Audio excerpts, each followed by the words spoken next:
Magandang araw mga parehin. Sa araw na ito, magluto lang tayo ng inihaw, sisig,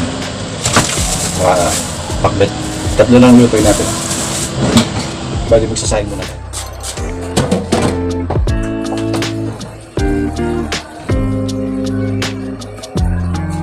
Standard pala natin, inuunan natin ng pagsasahin kasi may customer ako. Kaya kailangan ko naman ito kanin. Siyempre, pag lalagay tayo ng tubig sa rice, para mabilis tayo makatapos, nilalagay na natin ang dachong.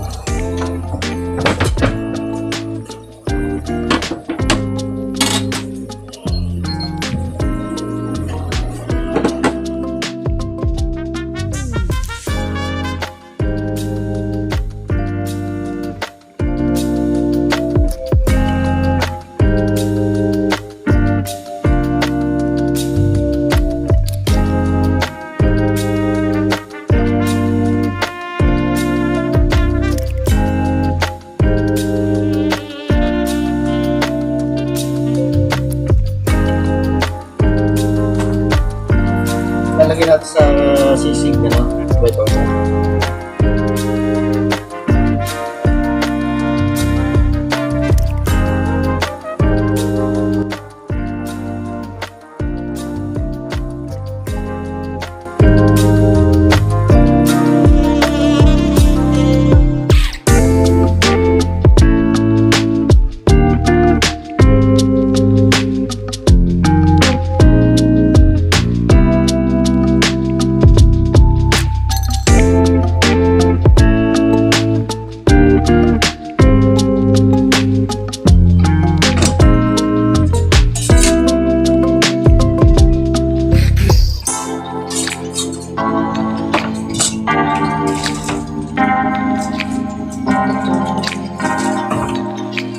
Ang ating inihaw dyan, lalagyan na natin ating inihaw.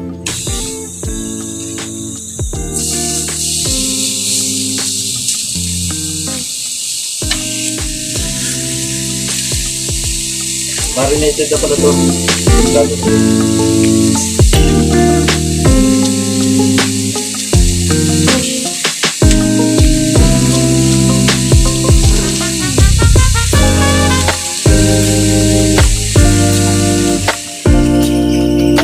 Dito kasi sa trabaho, kailangan ito. Mag-isa ko dito. Kailangan focus ka. Dito mawala sa ginagawa para iwasan yung masundin yung luluto mo.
Natin white onion sa sisig.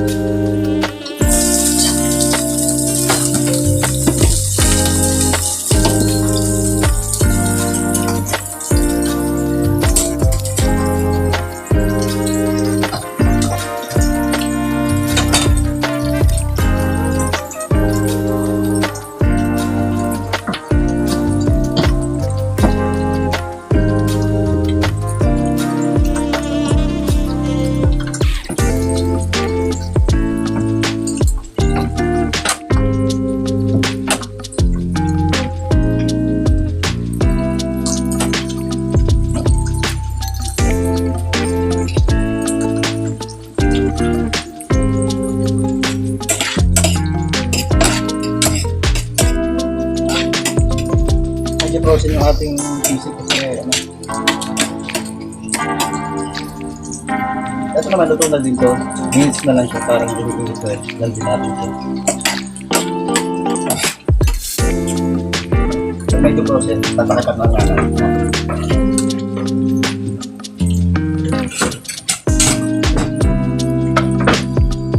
Mabilis sa mga luto.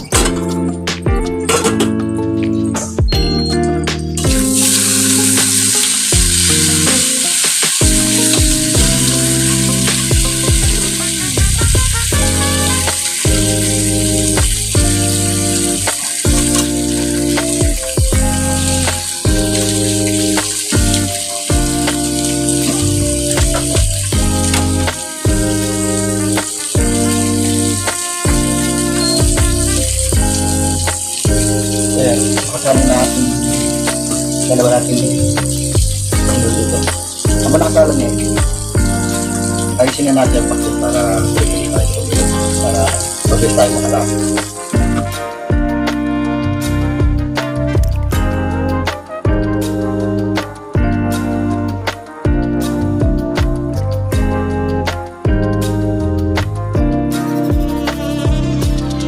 Isang kilo niluluto ko na kalahati lang kasi pandemic, medyo may inaantong dating na customer na yan. Kaya alalay lang tayo na niluto na naman. Luto natin kasi hindi sila lang ito.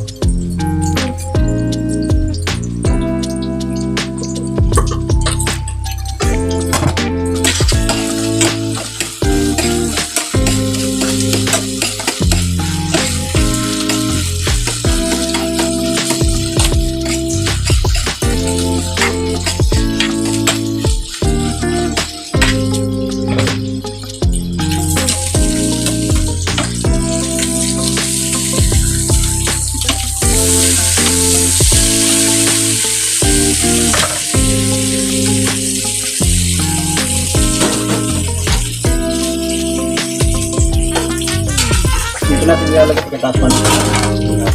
Tapos lalagyan na natin sa tutupang. Kaya ito lang yung lulutuin ko. Ito lang mga Pakbet.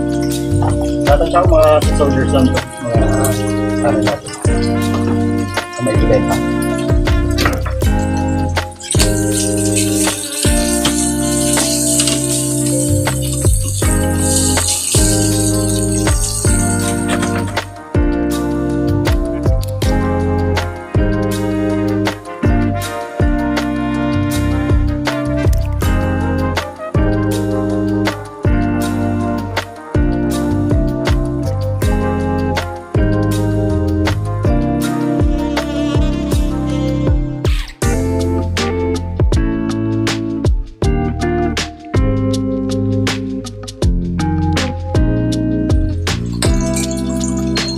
Bale, luto na natin sisig. Lalagyan natin sa atin pa.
tanong namin na ano. Medyo niluluto lang. Sabi ko, wala pa.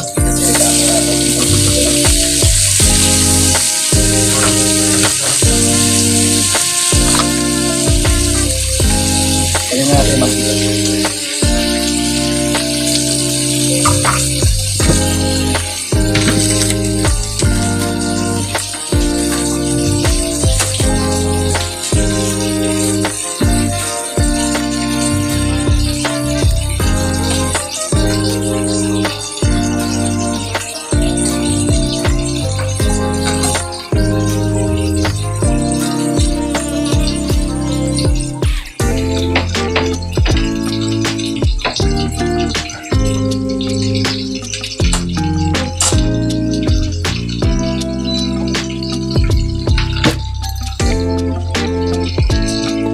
Lalagyan natin sa medyo sa ating pakbet.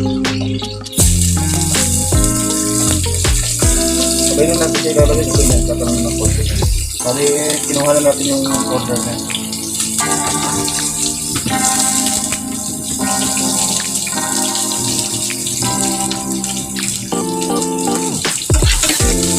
Ang order niya, sisig at saka inihaw.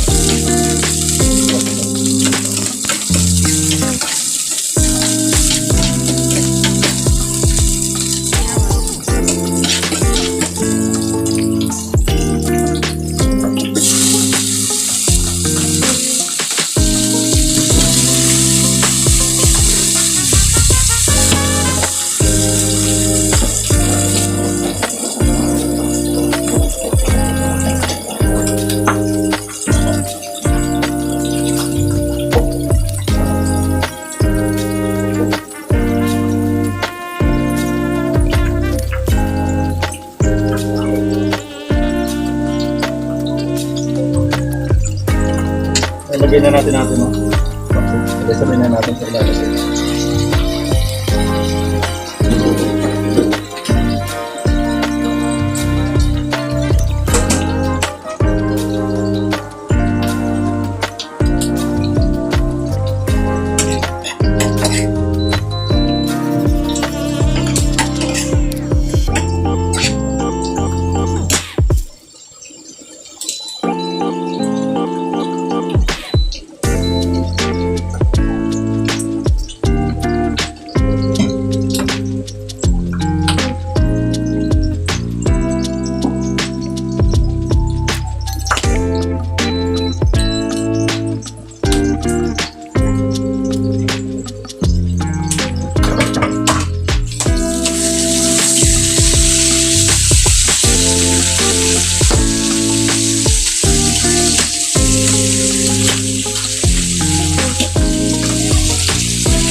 Nagluluto pala ako ng pakbet dito sa Philippines lang. Lagi ko na siya nagluluto. Kaya so lalo ko na yung pag-alam ng tama. Kaya kahit dito na siya dito. Kaya masarap yan.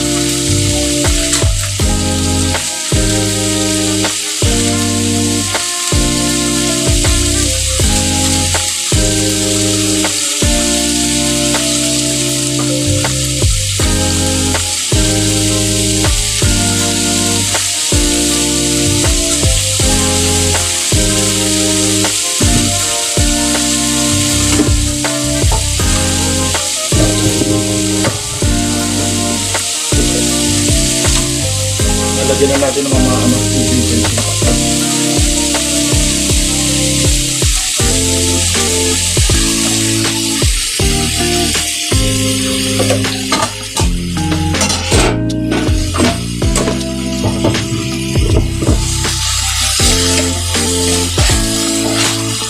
Marami pala tayo niluluto, kailangan lahat ng kape ginagamit natin para tapos siya ng maaga. Dahil lagyan natin PorkSisig.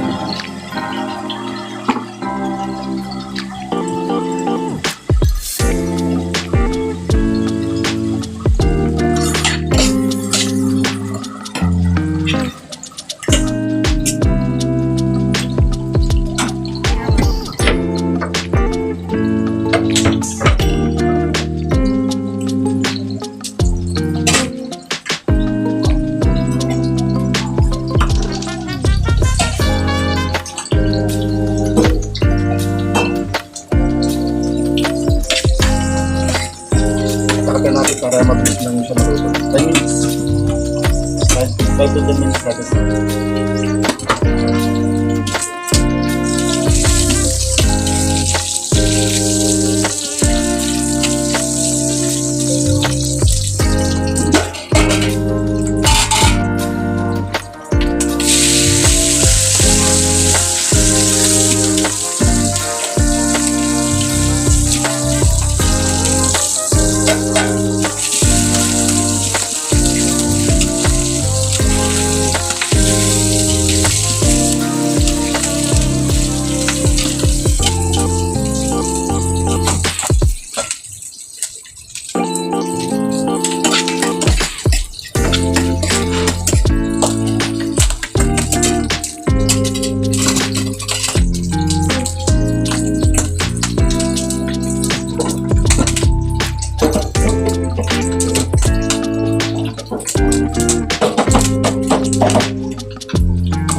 Malapit na maluto natin.